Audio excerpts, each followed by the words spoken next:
हरियाणा का एक हंसता खेलता परिवार सड़क हादसे में पल भर में बिखर गया। फतेहाबाद के मताना गांव में एक ही परिवार के 6 लोगों की मौत से पूरे गांव में मातम पसर गया। मुकाम धाम के दर्शन कर लौट रहे परिवार की स्विफ्ट डिजायर कार राजस्थान के श्रीडूंगरपुर क्षेत्र में सामने से आ रहे ट्रक से टकरा गई। टक्कर इतनी भीषण थी कि कार के परखच्चे उड़ गए और परिवार के 6 सदस्यों की मौके पर ही मौत हो गई।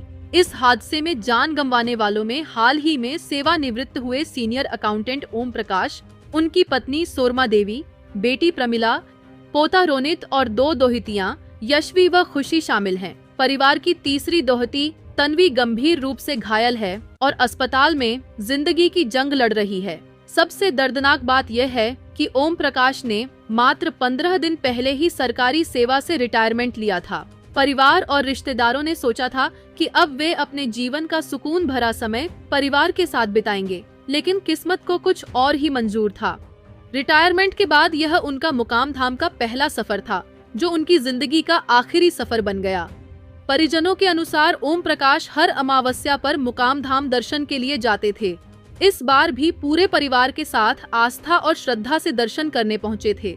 किसी ने नहीं सोचा था कि भगवान के दर से लौटते समय ऐसा दुखद हादसा उनका इंतजार कर रहा होगा। हादसे की खबर जैसे ही मताना गांव पहुंची, पूरे गांव में शोक की लहर दौड़ गई। जिन लोगों ने सुबह तक परिवार को हंसते मुस्कुराते देखा था, शाम होते होते वही लोग उनके निधन की खबर सुनकर स्तब्ध रह गए। गांव की गलियों में सन्नाटा छा गया और हर आंख नम दिखाई दी। ओम प्रकाश के परिवार में अब केवल उनका बेटा और बहू ही बचे हैं।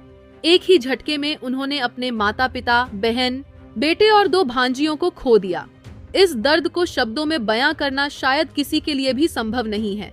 यह हादसा सिर्फ एक सड़क दुर्घटना नहीं, बल्कि एक पूरे परिवार के सपनों, उम्मीदों और खुशियों के खत्म होने की कहानी बन गया है। पूरे क्षेत्र में लोग दिवंगत आत्माओं को श्रद्धांजलि दे रहे हैं और घायल बच्ची के जल्द स्वस्थ होने की प्रार्थना कर रहे हैं।